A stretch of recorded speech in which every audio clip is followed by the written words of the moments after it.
नमस्कार दोस्तों, स्वागत है आप सभी का आपके अपने YouTube channel Sandeep Kharat YouTube channel में। दोस्तों, आज मैं आप लोगों के लिए लेकर आई हूँ कुछ इम्पोर्टेंट क्वेश्चंस। तो दोस्तों, हम आज कर रहे हैं DSSB के जो द पब्लिकेशन की बुक है उसकी जीके रैंक बूस्टर के कुछ इम्पोर्टेंट क्वेश्चंस करने वाले हैं हम आज पॉलिटी के डिटेल एक्सप्लेनेशन। तो चलिए शुरू करते हैं अपने क्वेश्चंस को। तो दोस्तों, पहला क्वेश्चन है हमारा, फास्ट ट्रैक स्पेशल कोर्ट्स द्वारा अपने अध्यादेश के हिस्से के रूप में किस प्रकार के मामले को प्राथमिकता दी जाती है? तो दोस्तों, यौन उत्पीड़न से संबंधित है ये वाला जो टर्म है FTSCS, fast track special courts. ये यौन उत्पीड़न और संबंधित अपराध से रिलेटेड है। फास्ट ट्रैक स्पेशल कोर्ट्स होते हैं, उनका जो प्राथमिक उद्देश्य होता है वो यौन अपराधों और विशेषकर जो रेप्स होते हैं और यौन अपराध होते हैं उनसे बच्चों का संरक्षण का जो अधिनियम है वो पारित करा है इसमें। ठीक है, वो अधिनियम पारित किया। इसके अंतर्गत क्या होता है, जल्दी सुनवाई की जाती है और जो भी केस है उसको अच्छे से सॉल्व किया जाता है। जो पॉस्को है वो एक एक्ट है जो यौन संबंधित जो हिंसा होती है उससे रिलेटेड है। इसका जो लक्ष्य है वो ये है कि 31 मार्च 2026 तक इन जितने भी अब तक के जो मामले हैं उनको सॉर्ट आउट किया जा सके। ये जो अदालतें होती हैं ये बेसिकली जो न्याय प्रणाली है हमारी उसके बोझ को कम करने के लिए स्पेशली बनाई गई है। ये फास्ट ट्रैक ट्रायल्स करती हैं। ठीक है दोस्तों, तो आंसर ये है इसका। आगे बढ़ते हैं। नाउ, माइक्रो फाइनेंसेस इंस्टीट्यूशन विकास विनियमन विधेयक लोकसभा में किस वर्ष पेश किया गया था? तो दोस्तों, ये पेश किया गया था जो पहले वित्त मंत्री थे प्रणब मुखर्जी उनके द्वारा 22 मई 2012 को। ठीक है, लोकसभा में पेश किया गया था। इसका बेसिकली एम ये था कि जो माइक्रो फाइनेंस इंस्टीट्यूशन है उनको रेगुलेट करना, जो भी ग्रामीण या शहरी गरीब है उसके लिए ऋण प्रदान करना और उनका जो लाइफ है उनको इजी करना। जो 2010 में ना आंध्र प्रदेश है जो वो माइक्रो फाइनेंसेस संकट में आ गया था, उसके बाद ये किया था। ये 2012 में पेश तो किया गया था, पर जो 15 लोकसभा थी, 15 लोकसभा के भंग होने के कारण ये लैप्स हो गया था। लेकिन भारत में MFIS के लिए व्यापक इसमें रूपरेखा तैयार कर दी थी। ठीक है, तो आंसर है इसका 2012। नेक्स्ट क्वेश्चन, राज्यसभा का प्रत्येक सदस्य डैश वर्ष की अवधि के लिए चुना जाता है। कितने वर्ष की अवधि के लिए चुना जाता है सबको पता है, 6 ईयर।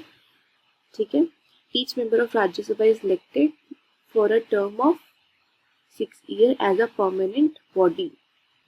ये एक परमानेंट बॉडी होती है राज्यसभा।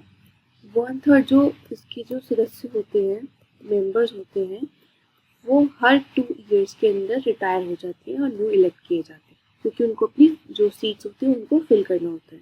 ठीक है, ये लोकसभा की तरह भंग नहीं होता, ये एक परमानेंट बॉडी है यानी स्थायी निकाय है ये। ठीक है, आगे बढ़ते। क्वेश्चन नंबर 4, भारतीय संविधान के निम्नलिखित में से किस अनुच्छेद में पाकिस्तान से भारत आए कुछ व्यक्तियों की नागरिकता के अधिकारों का उल्लेख है? तो दोस्तों, आर्टिकल 6 में उल्लेख है जो पाकिस्तान से भारत आए हैं कुछ व्यक्तियों की नागरिकता का जो अधिकार है उसका उल्लेख है इसमें। जो पाकिस्तान से भारत आए हैं यानी प्रवास किया है उन्होंने, तो इसके तहत किसी भी व्यक्ति को भारत की नागरिकता दी जा सकती है, पर कंडीशंस ये है कि उसके जो मदर फादर है या फिर दादा दादी हैं उनमें से कोई भी भारत शासन अधिनियम 1935 के तहत भारत में पैदा होना चाहिए। ठीक है, वो भारत में होना चाहिए, भारत में पैदा होना चाहिए। और जो पर्सन है जो भारत के अंदर आया है पाकिस्तान से, वो 19 जुलाई 1948 से पहले भारत में आ गया हो और रह रहा हो। अगर उसके बाद में आया है तो उसको अपना रजिस्ट्रेशन कराना ही पड़ेगा, नागरिक के रूप में पंजीकरण कराना पड़ेगा उसको। ठीक है, आगे बढ़ते हैं। Now next question, question number 5, राजभाषा अधिनियम 1963 के अनुसार राजभाषा समिति में कितने सदस्य होते हैं? तो दोस्तों, राजभाषा अधिनियम 1963 के अनुसार जो राजभाषा समिति है यानी कि कमेटी ऑन ऑफिशियल लैंग्वेज, उसके अंदर कितने मेंबर होते हैं? 30 मेंबर होते हैं। जो लोकसभा के सदस्य होते हैं वो होते हैं 20, और जो राज्यसभा के होते हैं वो होते हैं 10 मेंबर होते हैं। इसमें जो सदस्य होते हैं वो राजभाषा अधिनियम 1963 के धारा 4 के तहत गठित किया गया है, ठीक है, कि इसके अंदर इतने मेंबर्स होंगे। आगे बढ़ते हैं। नाउ क्वेश्चन नंबर 6, राज्यसभा के सदस्य वरिष्ठतम मंत्री को डैश द्वारा सदन के नेता के रूप में नियुक्त किया जाता है।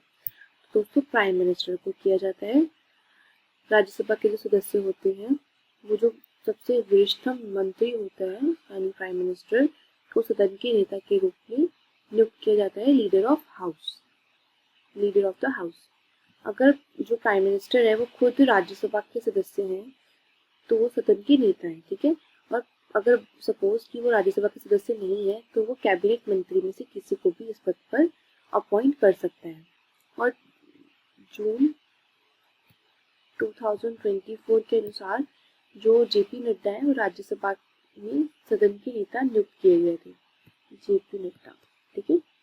अगले क्वेश्चन की बात करते हैं। सार्वजनिक रोजगार के मामलों में अवसर की समानता के संबंध में प्रावधान भारतीय संविधान के किस अनुच्छेद में उल्लिखित है?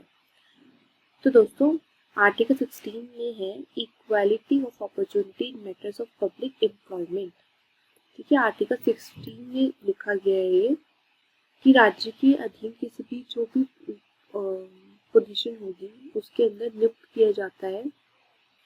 आर्टिकल 16 पार्ट 1 के according, to hold any office under the state, there shall be equality of opportunity for all citizens in matter relating to employment or appointment। जो employment और appointment है, सारे जो citizen हैं उनको equality दी जाएगी opportunity की, ठीक है। जो आर्टिकल 3 का जो सेकंड पार्ट है उसमें ये बोला गया कि religion, origin, race, sex, origin, जो कोई भी सिटीजन है उसको डिस्क्रिमिनेट नहीं किया जाएगा। इसका जो पार्ट 4 है वो बोलता है empower the state to make reservation for backward classes, ठीक है। जो बैकवर्ड क्लासेस हैं उनके लिए रिजर्वेशन रखी जाए ताकि उनको भी अपॉर्चुनिटीज मिल सके। आगे बढ़ now question number 8, the provision संघ और उसके क्षेत्र से संबंधित प्रावधान भारतीय संविधान के निम्नलिखित में से किस भाग में प्रदान किए गए हैं? संघ और उसके क्षेत्र से संबंधित जो भी प्रावधान है भारतीय संविधान में, यानी कि provision regarding the union and it's territories, उसको प्रोवाइड किया गया है पार्ट 1 में, ठीक है। जो हमारा कॉन्स्टिट्यूशन है उसका जो भाग 1 है यानी पार्ट 1 है, उसके जो अनुच्छेद हैं यानी आर्टिकल 1 से लेके 4 तक इसका वर्णन किया गया है। उसके अंदर संघ की परिभाषा, नए राज्य की स्थापना, नए स्टेट्स की स्थापना, ठीक है, उनके जो क्षेत्र की नाम है, नाम में चेंजेस करने की जो भी पावर है वो दी गई है इस पार्ट में, ठीक है। आगे बढ़ते हैं। नाउ क्वेश्चन नंबर 9, राजभाषा अधिनियम निम्नलिखित में से किस वर्ष में पारित किया गया था?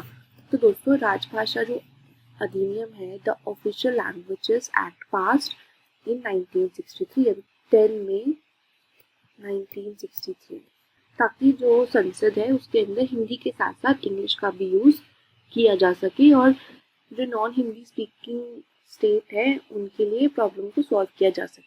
इसका ऑब्जेक्टिव ये है कि प्रोवाइड करना लैंग्वेज जो कि यूज किया जा सकता है सेंट्रल ऑफिशियल पर्पस के लिए, पार्लियामेंट के लिए, पार्लियामेंट्री बिजनेस के लिए, सेंट्रल और स्टेट के जो एक्ट्स हैं और हाई कोर्ट्स हैं उनके लिए।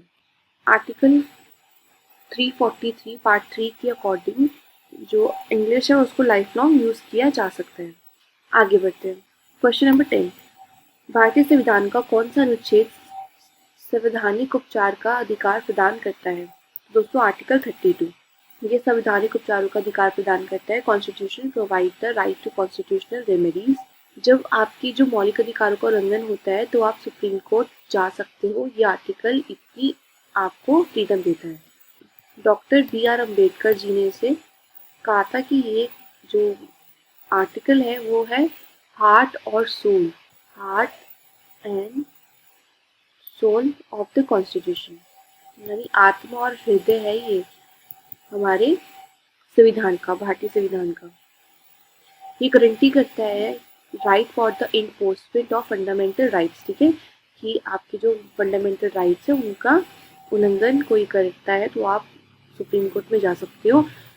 ये प्रोटेक्ट करता है आपको right of citizens and judicial remedies के लिए, ये आपको इंश्योरिटीज देता है, ठीक है। आगे बढ़ते हैं। क्वेश्चन नंबर 11, भारतीय संविधान का निम्नलिखित में से कौन सा भाग संघ लोक सेवा आयोग से संबंधित है? तो यानी कि यूपीएससी से संबंधित है, तो भाग 14, ठीक है। इसमें आर्टिकल आते हैं 315 से 323 तक। इसके अंदर जो यूपीएससी है यानी लोक सेवा आयोगों का प्रावधान दिया गया है इसमें। इस भाग का जो शीर्षक है वो है service under the union and the state. इसके अंदर जो संघ लोक सेवा आयोग है उसकी जितनी भी संरचना होती है, नियुक्ति होती है, मतलब जो भी कार्यकाल होता है, निष्कासन होता है, उसकी पावर होती है, सब कुछ इसके अंदर मेंशन है। आगे बढ़ते हैं। क्वेश्चन नंबर 12, डोगरी भाषा को भारतीय संविधान की 8वीं अनुसूची में कब जोड़ा गया? तो डोगरी भाषा को भारतीय जो संविधान है 8 अनुसूची में 2004 को जोड़ा गया था, 8 जनवरी 2004 को। इस संशोधन के द्वारा जो बोडो, मैथिली और संथाली है उसके साथ साथ डोगरी को भी आधिकारिक भाषाओं की सूची में ऐड कर दिया था और इसको 92वें संवैधानिक संशोधन अधिनियम 2003 के तहत ऐड किया गया था, ठीक है। नाउ क्वेश्चन नंबर 13, संविधान द्वारा मौलिक अधिकारों को निलंबित करने का अधिकार निम्नलिखित में से किसे दिया गया है? तो दोस्तों कॉन्स्टिट्यूशन में right to suspend fundamental rights है वो सिर्फ और सिर्फ अधिकार है भारत के राष्ट्रपति को।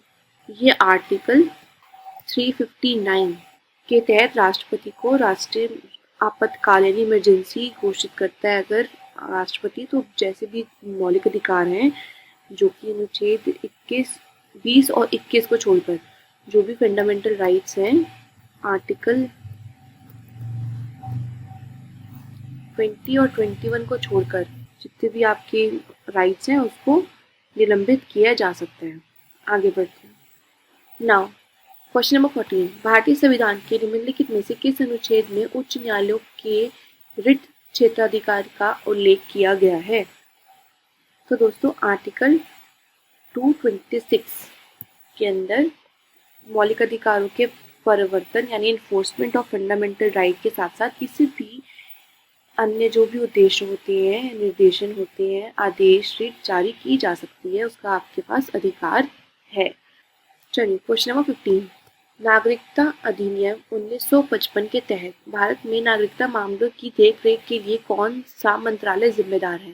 तो दोस्तों ये मिनिस्ट्री ऑफ होम अफेयर जिम्मेदार होता है इसके लिए। जो भारत में नागरिकता मामले होते हैं जैसे जन्म पंजीकरण, देशीकरण, इसकी जो देखरेख होती है वो मिनिस्ट्री ऑफ होम अफेयर करता है। ये सिटीजन एक्ट 1955 के तहत किया जाता है। जैसे भारतीय नागरिकता से जितने भी संबंधित आवेदन होते हैं उसे संभालने के लिए ऑनलाइन सेवा भी प्रदान की जाती है। और जो मिनिस्ट्री ऑफ होम अफेयर्स है वो रिस्पॉन्सिबल होता है, ये मंत्रालय काम करता है सिटीजनशिप पे, वीज़ा पे, विदेशी नागरिकों का जो पंजीकरण होता है उसके लिए, ठीक है। संवैधानिक और कानूनी प्रावधानों को उसमें लागू किया जाता है। आगे बढ़ते हैं। नाउ क्वेश्चन नंबर 16, भारत में शास्त्रीय भाषाओं के संबंध में निम्नलिखित में से कौन सा कथन सही है? संस्कृति मंत्रालय शास्त्रीय भाषाओं के संबंध में दिशा निर्देशन प्रदान करना। भारत में किसी भी लैंग्वेज को शास्त्रीय भाषा के रूप में अगर आपको अधिसूचित करना है, मिनिस्ट्री ऑफ कल्चर के जितने भी मानदंड हैं या दिशा निर्देशक है उनके आधार पर इसको मान्यता दी जाती है। अक्टूबर 2024 में भारत में कुल 11 भारतीय शास्त्रीय भाषाएं हैं जो है तमिल, संस्कृत, कन्नड़, तेलुगु, मलयालम, उड़िया, मराठी, पाली, प्राकृत, आसमी या बांग्ली। बंगाली। ये सारी शास्त्रीय भाषाएं हैं। ठीक है, आगे बढ़ते हैं। क्वेश्चन नंबर 17, भारतीय संविधान के अनुच्छेद 94 के अंतर्गत किस स्थिति के परिणाम स्वरूप लोकसभा अध्यक्ष पद की सर्वपूर्व समाप्ति हो सकती है? तो दोस्तों, यदि अध्यक्ष लोकसभा का सदस्य नहीं रह जाता है तो समाप्ति हो सकती है इस पद की। अगर लोकसभा का जो सदस्य अपनी योग्यता खो देता है तो वो सदस्य मेंबर नहीं रहता है, या फिर त्यागपत्र दे देता है, रेजिग्नेशन दे देता है, किसी भी समय इस्तीफा दे सकते हैं। ठीक है, तो फिर उसकी बेसिस पे भी नहीं रहता, या तो पद से हटाया जाता है। जब रिमूव किया जाता है तब भी वो अपनी, जब वो हटाया जाता है तो उसको 14 दिन डेज से पहले ही सूचना देना जरूरी होता है। आगे बढ़ते हैं।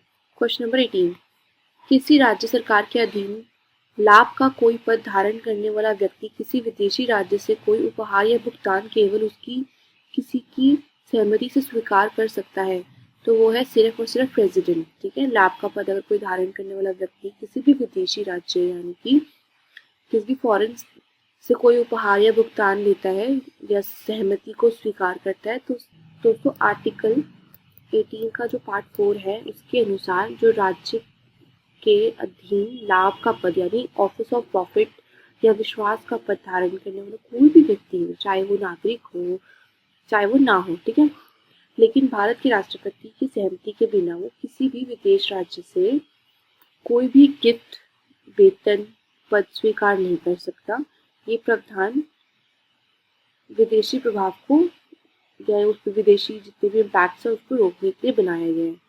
और इसका एम क्या है कि भारत के प्रति उसकी निष्ठा और सुनिश्चित करना उसको, और विश्वासघात को रोकना। आज के इतने ही क्वेश्चंस थे। Thank you for watching. जल्दी मिलते हैं नेक्स्ट पार्ट के साथ। तब तक हैप्पी लर्निंग।